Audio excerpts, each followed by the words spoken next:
জিলকত মাস চলমান, সামনে জিলহজ মাস, কোরবানির মাস। হজের মাস এবং কোরবানি এই দুই মাসে আমরা বড় ইবাদত যেটা করে থাকি সেটা হলো হজ এবং কোরবানি। কোরবানির ইতিহাস, কোরবানি কোথা থেকে আসলো, কোরবানির সূচনা কোথা থেকে হয়েছে, এই ইতিহাস আমাদের জানা দরকার, প্রেক্ষাপট আমাদের জানা দরকার। কিতাবাদি যদি আপনারা খুলেন তাহলে দেখতে পাবেন হযরত আদম আলাইহিস সালাতু ওয়াস সালাম থেকে নিয়ে আমাদের নবী হযরত মুহাম্মদ সাল্লাল্লাহু আলাইহি ওয়াসাল্লাম পর্যন্ত সব নবীদের শরীয়তের মধ্যেই কোরবানির বিধান ছিল, যদিও পদ্ধতি ভিন্ন ভিন্ন ছিল। পদ্ধতি কী ছিল? ভিন্ন ভিন্ন ছিল।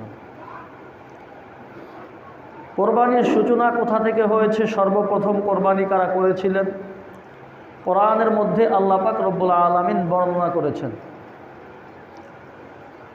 সূরাতুল মায়েদার ২৭ নম্বর আয়াতের মধ্যে আল্লাহ পাক রব্বুল আলামিন হযরত আদম আলাইহিস সালাতু ওয়াস সালামের দুই ছেলের কোরবানির কথা উল্লেখ করেছেন। এই দুই ছেলের নাম কি ছিল, কি কারণে তারা কোরবানি পেশ করেছিলেন, এগুলি কোরআনে স্পষ্ট করে নাই। এগুলি কোরআনে স্পষ্ট করে নাই। বাকি তাফসির কারক যারা আছেন, তাফসিরবিদ যারা আছেন, মসজিদে দিছে না হুজুরে দিছে, তো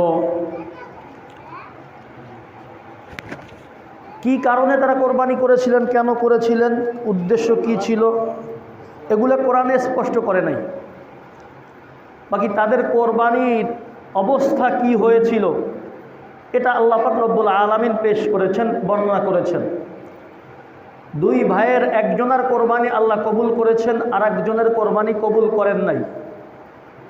তার কোরবানি কবুল হওয়ার কারণে পরিণাম কি হয়েছিল, যার কোরবানি কবুল হয়নি সে কি অন্যায় লিপ্ত হয়েছিল, এগুলি আল্লাহ পাক রব্বুল আলামিন সংক্ষেপে বর্ণনা করেছেন কোরআনের মধ্যে।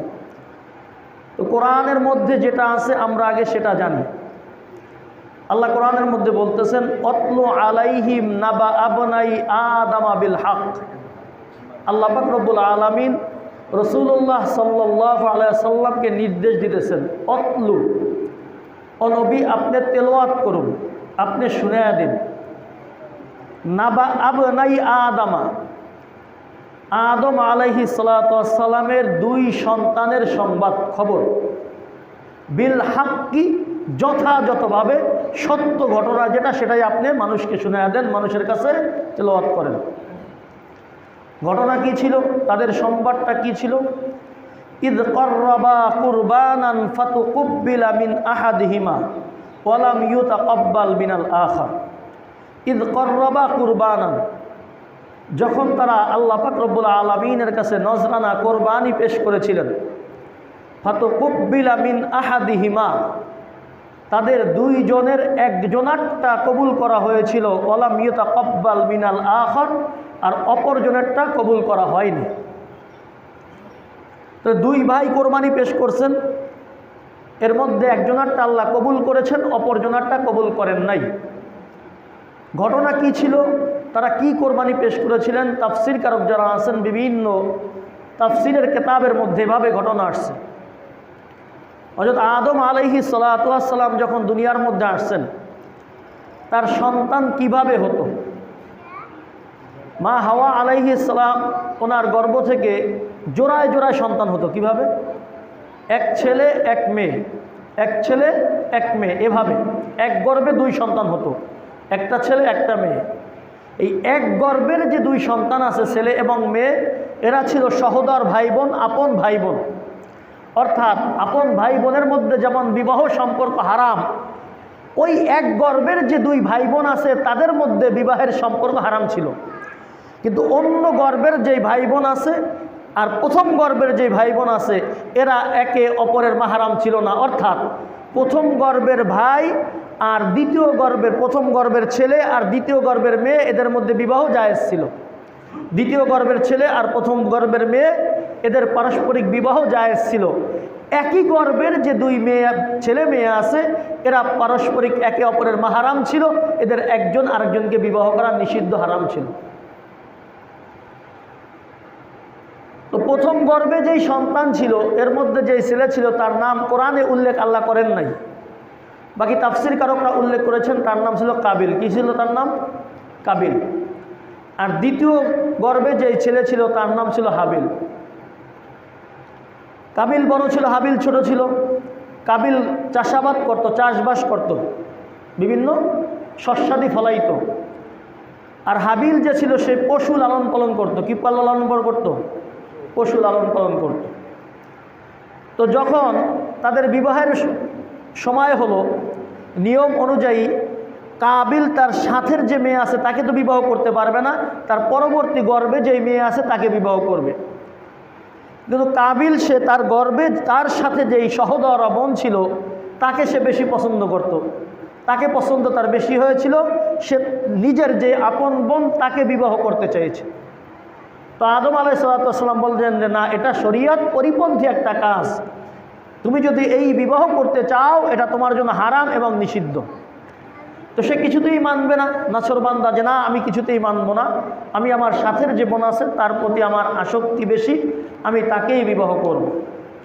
তো তাদের মধ্যে সমাধান কিভাবে হবে, ফয়সালা কিভাবে হবে, এই ফয়সালা করার জন্য একটা পদ্ধতি অবলম্বন করা হলো যে তোমরা উভয়ে আল্লাহর কাছে কোরবানি হিসাবে কিছু পেশ করো।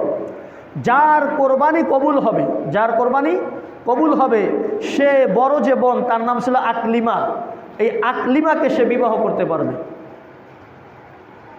তো আগের কোরবানি করার পদ্ধতি কি ছিল?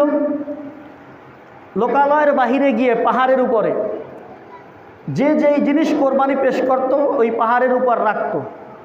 যার কোরবানি কবুল হতো আসমান থেকে একটা আগুন এসে সেটাকে জ্বালাইয়া দিত, আর যারটা কবুল হইতো না তারটা সেখানে পড়ে থাকতো। এটা ছিল কোরবানির পদ্ধতি এবং কোরবানি কবুল হওয়ার পদ্ধতি। তো হাবিল তার যেই লালন পালনের যে পশু ছিল এর মধ্যে দুম্বা বা ভেড়ার মধ্যে সব থেকে উত্তম হৃষ্টপুষ্ট ভালো যেই দুম্বাটা ছিল, এবং বর্ণনা এটাও পাওয়া যায় সে যেই পশুটাকে বেশি মহব্বত করত, ঘাড়ে নিয়ে ঘুরত, যেই পশুর প্রতি তার বেশি ভালোবাসা ছিল, থাকে না এমন? আমরা যারা ছাগল লালন পালন করে একটা ছাগল দেখা যায় কোলে নেয়, বেশি বেশি বেশি ঘাড়ে নেয়, আদর করে, এমন করে কি করে না? তো হাবিল যেই প্রাণীটাকে বেশি আদর করত, মহব্বত করত, আদর করে ঘাড়ে নিয়ে ঘুরত, তার এই মহব্বতের যেই প্রাণীটা আছে এটাকে কোরবানি হিসেবে পেশ করেছে। আর কাবিল যেই চাষাবাদ করত তার শস্যাদির মধ্যে একটু নিকৃষ্ট, যেটা অনেক শস্যাদি খারাপ থাকে না, ওই খারাপ কিছু শস্যাদি পেশ করছে। তো আল্লাহ পাক রব্বুল আলামিন হাবিলের কোরবানি কবুল করলেন, আসমান থেকে একটা আগুন এসে তার কোরবানির পশুকে পোড়াইয়া দিল, আর কাবিলেরটা সেখানে পড়ে থাকলো।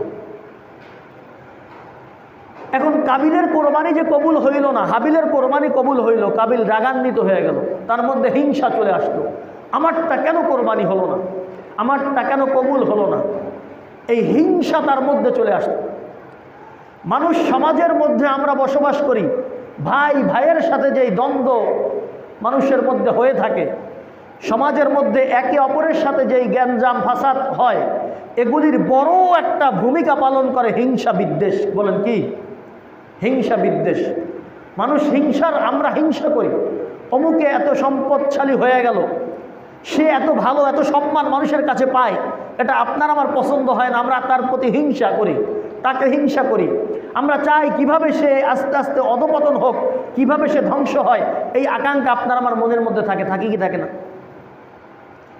অথচ উচিত তো ছিল যদি একজন ব্যক্তি কোনো বিষয়ে উন্নতি করে, যদি সে কোনোভাবে সম্পদ উপার্জন করে, যদি সে সম্মানের অধিকারী হয়, সেক্ষেত্রে আমাদের মুমিন হিসাবে দায়িত্ব হলো আমরা ওই ব্যক্তির কাছে গিয়ে জিজ্ঞাসা করা, ভাই আমরা তো চলাফেরা একসাথে করি, তুমি এতটা উন্নতি কিভাবে করলে, আমাদেরকে একটু পরামর্শ দাও, আমরাও তোমার পথ অবলম্বন করে দেখি আমরাও একটু জীবনে উন্নতি করতে পারি কিনা। এটা তো আসলে উচিত ছিল।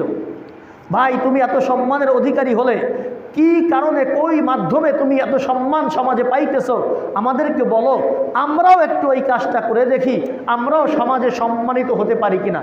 আসলে দায়িত্ব তো উচিত তো ছিল আমাদের এইটা, কথা বুঝতেছেন? কিন্তু আমরা কি করি? আমরা হিংসা করি। সে এত সম্পদশালী কেন হলো, এত সম্পদের অধিকারী কেন হলো, সে কিভাবে ধ্বংস হবে, সে কিভাবে সমাজে লাঞ্ছিত হবে, আমরা এই ফিকিরে লিপ্ত থাকি। এই কাবিলের মধ্যে এই হিংসা চলে আসলো। আমার কুরবানি কবুল হলো না, তারটা কবুল হলো। যখন এই হিংসা তার মধ্যে চলে আসলো, তখন সে বলল, ক্বালা লা আকতুলান্নাক, যে হাবিল তোকে আমি হত্যা করব, তোকে আমি কি করব, হত্যা করব। নাউযুবিল্লাহ বলে কি বলি, আমি তোকে হত্যা করবো। এটা কেন করলো সে? হিংসার কারণে। ও যদি এটা বলতো যে হাবিল তোমার কোরবানি কবুল হলো, আমারটা কবুল হলো না, ও যদি ওর বাবা হযরত আদম আলাইহিস সালাতু ওয়াস সালামের সাথে পরামর্শ করত যে বাবা আমরা দুই ভাই কোরবানি পেশ করলাম, হাবিলেরটা আল্লাহ কবুল করলেন, আমারটা কবুল করলেন না, বাবা কি কারণে কবুল হলো না, আপনি একটু কারণটা আমাকে বলেন, কি কাজ করলে আমারটাও কবুল হবে, আমাকে একটা পরামর্শ দেন। সে যদি এটা করতো তাহলে তার জন্য এটা কল্যাণকর হতো। কথা বোঝেন নাই মনে হয়? এটা তো সে করতে পারতো, পারতো কি পারতো না? সে এই চিন্তা তার মধ্যে আসতে পারতো কি পারতো না? তার তো উচিত ছিল এটা ভাবা, আমার ছোট ভাই সে কোরবানি পেশ করলো, আল্লাহ তারটা কবুল করলো, আমারটা কবুল করলো না, তাহলে এখন আমার মধ্যে কি দোষ আছে, আমার মধ্যে কি সমস্যা আছে, আমার মধ্যে কি ত্রুটি আছে, এটা তার খুঁজে বের করা উচিত ছিল। সেক্ষেত্রে নিজে চিন্তা করা অথবা যারা অভিজ্ঞ তাদের সাথে পরামর্শ করা। সে নিজে চিন্তা করতে পারতো যে আমার মধ্যে কি ত্রুটি হয়েছে, বুঝে না আসলে তার ভাইকে বলতে পারতো, ভাই তোমারটা আল্লাহ কবুল করলো, আমারটা কবুল করলো না, কারণ কি? অথবা বাবার সাথে পরামর্শ করতে পারত। কিন্তু সেই পরামর্শ না করে সে হিংসা করলো, আমারটা কেন কবুল হলো না, ওরটা কবুল হয়েছে, তাহলে ওকেই মেরে ফেলি। নাউযুবিল্লাহ।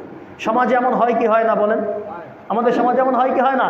একজন ব্যক্তি মেহনত করে সম্মানের অধিকারী হয়, আমরা সে কি কষ্ট করে সম্মানের অধিকারী হইল, কিভাবে সে সম্মানটা পাইল, এই চিন্তা আমরা করি না। সে কি সমাজ সেবামূলক কাজ করলো, যেই কাজের কারণে মানুষ তাকে সম্মান করে, সে মানুষের সাথে কেমন ব্যবহার করে, মানুষের সাথে তার ব্যবহারটা কেমন, এইটা আপনি আমি খুঁজি না।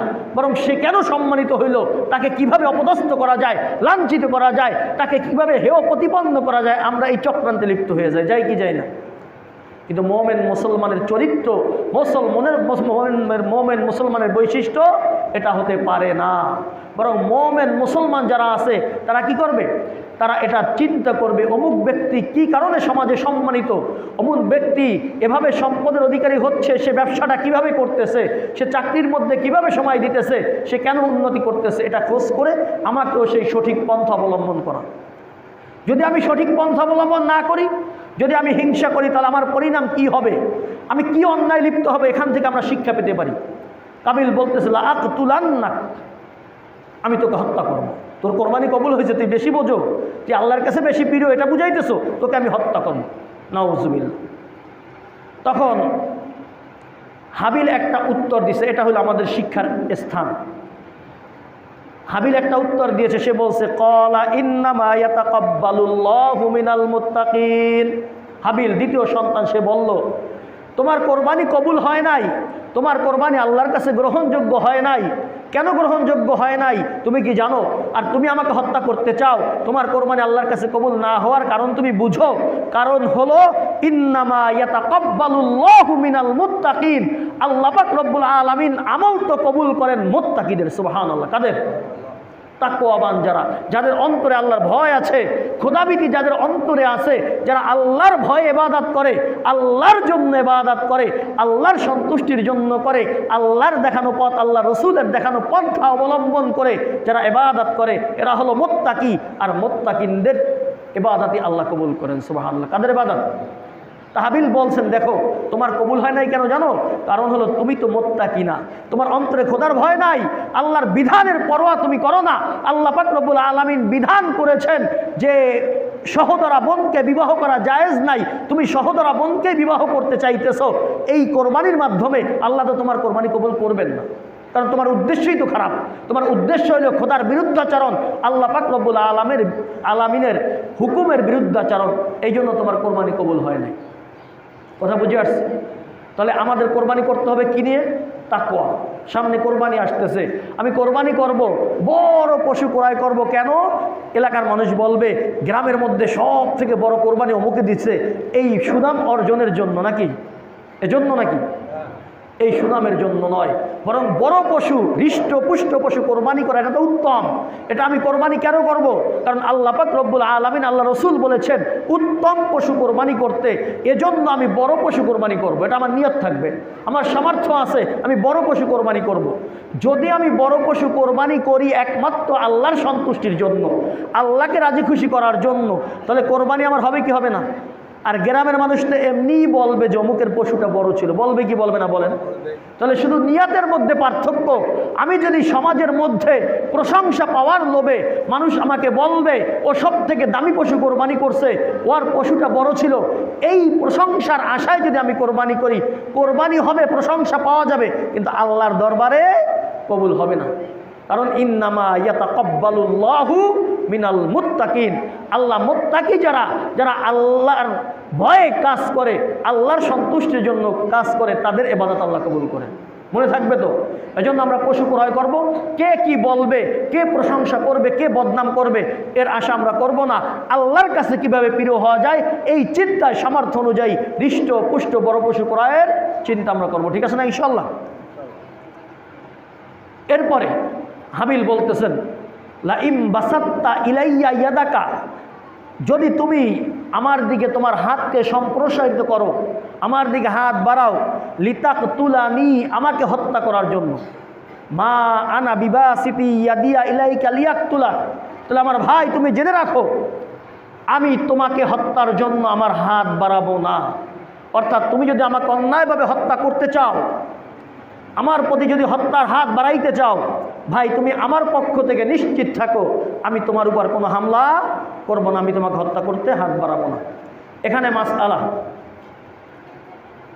যদি কোনো মুসলমান, এটা হলো ভাই ভাই মুসলমান নিজেদের মধ্যে, যদি কোনো মুসলমানকে অন্যায়ভাবে হত্যা করতে চায়, আমার কোনো অপরাধ নাই, আমি নিরপরাধ, আমাকে কেউ অন্যায়ভাবে হত্যা করতে চাইতেছে, আমি সিএনজিতে যাইতেছি, আমার হাতে টাকা পয়সা আছে, দুইজন ছিনতাইকার আমাকে ধরছে, টাকা দাও নাহলে তোমাকে মেরে ফেলবো, এই যে আমাকে মারবে, এই মারাটা ন্যায় না অন্যায়?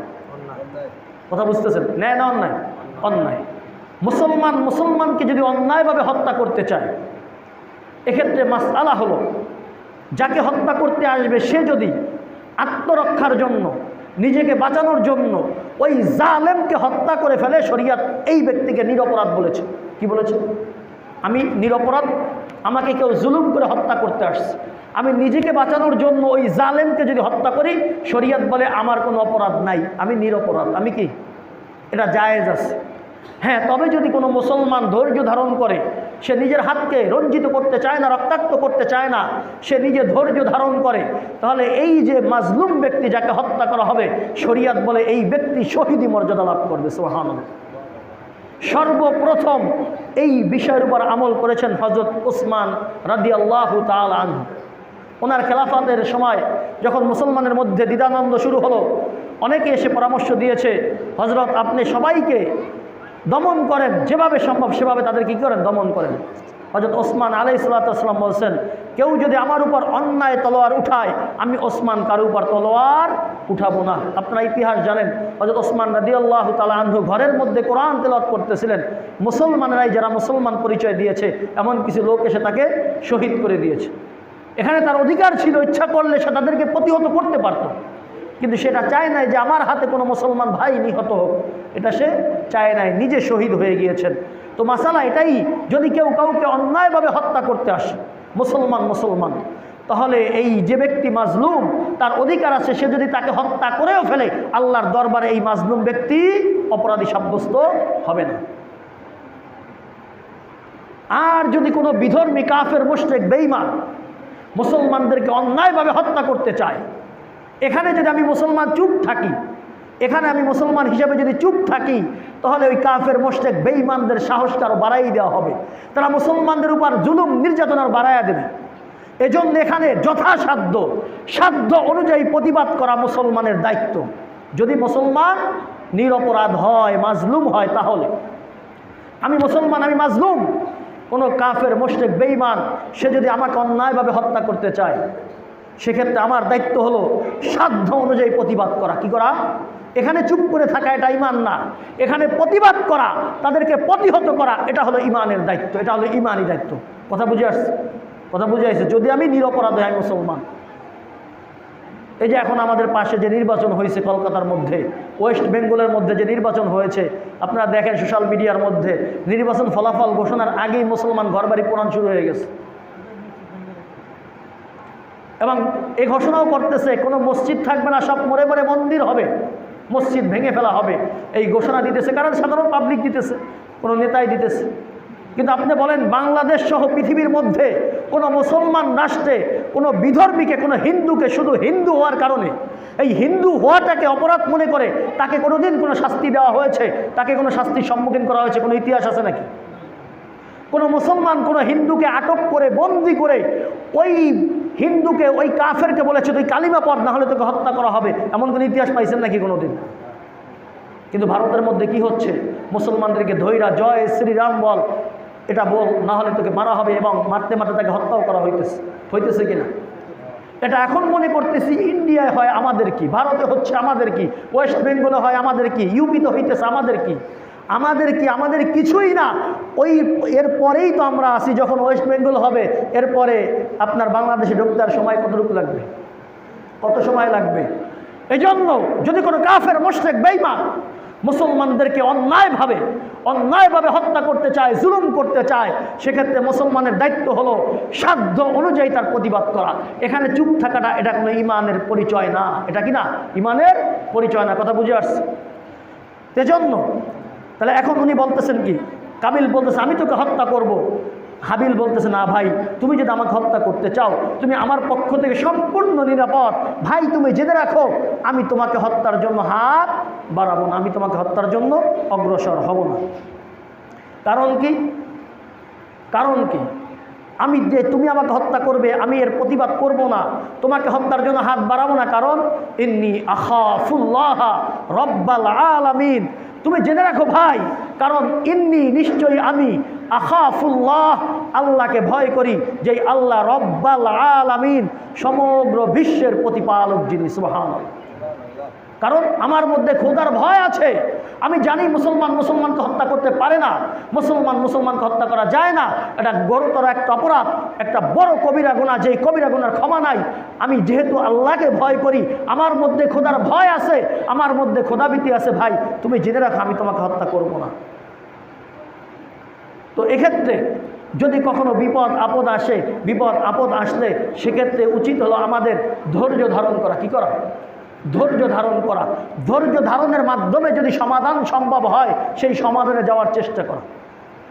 বাকি ধৈর্য ধারণ করতে পারবে কে? যার মধ্যে সর্বক্ষণিক আল্লাহর ভয় থাকবে। সব সময় যার মধ্যে আল্লাহর ভয় থাকে, ওই ব্যক্তির পক্ষে বিপদ আপদে ধৈর্য ধারণ করা সম্ভব। এখন হাবিল বলতেছে ভাই তুমি যদি আমার দিকে হত্যার হাত বাড়াও, আমি তোমাকে হত্যা করব না, কারণ আমি আল্লাহকে ভয় করি, বাকি তুমি যে আমাকে হত্যা করতে চাইতেছো, তুমি যে আমাকে হত্যা করবা, তোমার এই হত্যাটা একটা অন্যায় কাজ। আমি কোনো অপরাধী না, আমি এমন কোনো অপরাধ করি নাই যেই অপরাধের কারণে আমি হত্যার উপযুক্ত হয়েছি। তুমি আমাকে হত্যা করতে পারবা, আমি হত্যা করার মতো অপরাধ এমন কিছু আমি করি নাই। এখন তুমি যদি আমাকে হত্যা করো তাহলে কি হবে? তুমি যদি আমাকে হত্যা করো, এটা তোমার অন্যায়ভাবে একটা কাজ হবে, অন্যায়ভাবে হত্যা করা হবে। এটা যদি তুমি করো তাহলে ইন্নী উরিদু আন তাবুআ বিইসমি ওয়া ইসমিকা ফাতাকুনা মিন আসহাবিন নার। নাউযুবিল্লাহ। ও ভাই তুমি জেনে রাখো, তুমি আমার ভাই, আমি কোরবানি পেশ করেছি, আমি আল্লাহর পক্ষে ছিলাম, আল্লাহর বিধানের পক্ষে ছিলাম। আল্লাহ যেই নির্দেশ করেছেন তার নির্দেশ পালনই আমি করেছি, এজন্য আল্লাহ আমার কোরবানি কবুল করেছে। তুমি ছিলে অন্যায় পথে, তুমি রবের হুকুমের বিরুদ্ধে ছিলে। আল্লাহ পাক রব্বুল আলামিন যেই নির্দেশ দিয়েছে তুমি এই নির্দেশের বিরুদ্ধে ছিলে, যার কারণে আল্লাহ তোমার কোরবানি কবুল করেন নাই। এখন তোমার কোরবানি কবুল হয় নাই, এই জন্য তুমি রাগান্বিত হয়ে আমাকে হত্যা করতে চাও। তুমি হত্যা করতে চাইলে আমি রাজি আছি, তুমি আমাকে হত্যা করতে পারো, আমি তোমার দিকে হাত বাড়াবো না, হত্যার হাত বাড়াবো না। বাকি তুমি জেনে রাখো আমি আল্লাহকে ভয় করি, আর তুমি যদি আমাকে হত্যা করো এই হত্যাটা হবে অন্যায়। এই অন্যায় কাজ যদি তুমি করো তাহলে আমার এই হত্যার অপরাধ যেটা আছে, আমাকে যে হত্যা করবা এই অপরাধে তুমি অপরাধী হবা, আর তুমি যে আল্লাহর হুকুম মানলা না এই অপরাধেও তুমি অপরাধী। এই দুই অপরাধে অপরাধী হইয়া তুমি জাহান্নামী হয়ে যাবা। নাউযুবিল্লাহ। কি হয়ে যাবা? আমাকে হত্যা করে তুমি কোনো পুণ্যের কাজ করতে সেটা মনে করো না। যেহেতু আমি হকের উপরে আছি, কে বলতেছে? হাবিল বলতেছে, ছোট ছেলে বলতেছে, আমি হকের উপরে আছি, তুমি যদি আমাকে হত্যা করো তাহলে আমার হত্যার অপরাধে তুমি অপরাধী হবা। আর তুমি যে রবের হুকুম অমান্য করলা, রবের হুকুম মানতেছো না, এই যে বিভিন্ন অপরাধী, এই দুই অপরাধী হইয়া তুমি জাহান্নামী হয়ে যাবা। কি হয়ে যাবা? ফাতাকুনা মিন আসহাবিন নার। আর ওয়াদালিকা জাযাউয যালিমিন। আর এই জাহান্নামে যাওয়া, জাহান্নামী হওয়া, এটা হলো জালেমদের পরিণাম। কাদের? যারা জুলুম করে, যারা জালেম, তাদের পরিণাম হলো তারা জাহান্নামী হবে। কি হবে? জাহান্নামী হবে। আল্লাহ রাসূল সাল্লাল্লাহু আলাইহি ওয়াসাল্লাম দুটি অপরাধের কথা বলছেন। কয়টি অপরাধ বলেন? দুটি অপরাধ, এমন অপরাধের কথা বলছেন যেই দুই অপরাধের শাস্তি আখিরাতে তো মানুষ পাবেই পাবে, দুনিয়ার মধ্যেও এই অপরাধের শাস্তির সম্মুখীন তাকে হতেই হবে। আন আবি বকরতা রাদিয়াল্লাহু তাআলা আনহু ক্বালা ক্বালা রাসূলুল্লাহি সাল্লাল্লাহু আলাইহি ওয়াসাল্লাম যামবানে মুআজ্জালানে লা ইউআখখারান। যামবান, দুটি অপরাধ, মুআজ্জালানে লা ইউআখখারান, যার শাস্তি দুনিয়ার মধ্যেই আল্লাহ পাক রব্বুল আলামিন দিয়ে দেন। নাউজুবিল্লাহ বলি। কয়টি অপরাধ? দুটি অপরাধ, যেই দুই অপরাধের শাস্তি দুনিয়ার মধ্যেই সে পেয়ে যাবে। আখিরাতে তো আছেই, বাকি দুনিয়ার মধ্যেও এই অপরাধের কারণে সে শাস্তির সম্মুখীন হবে। এক নম্বর আল বাগিউ, নাম্বার এক জুলুম, অন্যায়, অবিচার, মানুষের প্রতি অত্যাচার করা। এই জুলুম যেই ব্যক্তি করে, যে জালেম, এই জালেমের শাস্তি, জুলুমের শাস্তি সে দুনিয়ার মধ্যেই পাবে। নাউজুবিল্লাহ বলি। কিসের মধ্যে? দুনিয়ার মধ্যে। অন্যায় অবিচার যারা করে, আমি ক্ষমতা পেয়েছি, আমার সুযোগ আছে ইনসাফ করার, কিন্তু আমি ইনসাফ করলাম না, আমার প্রিয়জন আত্মীয় স্বজনের পক্ষপাতিত্ব করে আমি অন্যায়কে প্রশ্রয় দিলাম, আমি মানুষের প্রতি জুলুম করতেছি, আল্লাহ রসুল বলছেন এই শাস্তি সে দুনিয়ার মধ্যে পাবে। আল্লাহ কোরআনের মধ্যে বলছেন ওয়ালা তাহসাবান্নাল্লাহা গাফিলান আম্মা ইয়ামালুয যালিমুন। ও আমার দুনিয়াবাসী, তোমরা খেয়াল রেখো, মনে রেখো, লা তাহসাবান্নাল্লাহ, তোমরা কিছুতেই আল্লাহর ব্যাপারে ধারণা করো না, গাফিলান আম্মা ইয়ামালুয যালিমুন, জালেমরা যেই কাজ করে, জালেম যেই জুলুম করে, জালেম মানুষের উপর যেই অত্যাচার করতেছে, এটা আল্লাহ দেখেন না, এই ধারণা কখনো মনের মধ্যে করো না। এই ধারণা মনের মধ্যে আইনো না, আল্লাহ সব দেখেন। এবং এর শাস্তি রসুল বলতেছেন এই জুলুমের শাস্তি আল্লাহ দুনিয়ার মধ্যে দেবেন। নাম্বার দুই আকাতিয়াতুর রহিম, আত্মীয়তার সম্পর্ক ছিন্ন করা। কি করা? যারা আত্মীয়তার সম্পর্ক ছিন্ন করে, এই আত্মীয়তার সম্পর্ক ছিন্ন করা এমন অপরাধ যার শাস্তি আল্লাহ দুনিয়ার মধ্যেই দেবেন। কোথায় দিবেন? দুনিয়ার মধ্যে দিবেন। অনেকভাবে হতে পারে। মানসিকভাবে যদি আমার আত্মীয়র সাথে সম্পর্ক ভালো না থাকে, কেউ মানসিক শান্তিতে থাকতে পারে না, পারে নাকি? বোনের সাথে সম্পর্ক ভালো নাই, বোন সামনে দিয়ে যাইতেছে, ইচ্ছা করে কথা বলতে পারি না, মনের মধ্যে শান্তি থাকে নাকি? মনের মধ্যে শান্তি থাকে? মনের মধ্যে শান্তি থাকে না। ভাইয়ের সাথে দেখা হয়, ভাই কথা বলতে মন চায়, কিন্তু ভাইয়ের সাথে কথা বলতে পারি না, মনের মধ্যে অস্থিরতা কাজ করে। কি করে না বলেন? তাহলে এই আত্মীয়তার সম্পর্ক যারা ছিন্ন করে, আল্লাহ রসুল বলছেন এদের শাস্তি দুনিয়ার মধ্যেই তারা পেয়ে যায়।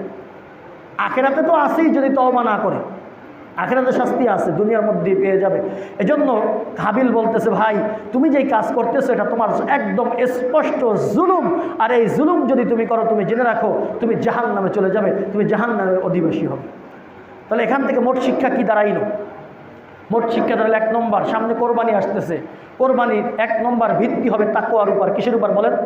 কোরবানির এক নম্বর ভিত্তি কিসের উপর হবে? আমার কোরবানির ভিত্তি যেন তাকওয়ার উপর হয়। কিসের উপর? তাকওয়ার উপর, মানে একমাত্র আল্লাহর সন্তুষ্টির জন্য। একমাত্র কার জন্য? আল্লাহর সন্তুষ্টির জন্য। নাম্বার দুই, যে শিক্ষা আমরা এখানে পাই সেটা হলো কারো কোনো কিছু দেখে হিংসা করা যাবে না, অন্যের উন্নতি দেখে হিংসা আসা যাবে না, বরং তার উন্নতি দেখে তার সাথে পরামর্শ করা, ভাই তুমি এত উন্নতি করতেছো কিভাবে, আমাকে পরামর্শ দাও, আমিও পারি কিনা দেখি। অন্যের উন্নতিতে হিংসা করলে নিজেই ক্ষতিগ্রস্ত হব, ওই ব্যক্তির কিছু আসে যায় না। নাম্বার তিন, অন্যায়ভাবে কারো উপর জুলুম করা যাবে না। হত্যা তো দূরের কথা, সামান্য জুলুমও কারো প্রতি করা যাবে না, কারণ জুলুম জালেম যারা, এরা কোথায় যাবে? আল্লাহ বলছেন জাহান্নামের অধিবাসী হবে। কোথায়? জাহান্নামের অধিবাসী হবে। এই বিভিন্ন দিকগুলি আমাদের চিন্তা করতে হবে। ছোট ছোট বিষয় আমরা চিন্তা করি না, এই বিষয়গুলো কখনো মাথায় আনি না, কিন্তু এর কারণে আমরা অনেক বড় ক্ষতিগ্রস্ত হচ্ছি, জাহান্নামের দিকে আস্তে যাইতেছি। আল্লাহ আমাদের সবাইকে হেফাজত করুক, সকলে বলে আমিন। সঠিক বিষয় সঠিকভাবে বুঝে আমল করার তৌফিক দান করুক। সকল বলে আমিন। ও আখির দাওয়ানা আলহামদুলিল্লাহি রাব্বিল আলামিন। যারা সুন্নাত পড়ে 4 রাকাত সুন্নাত আদায় করে নেয়।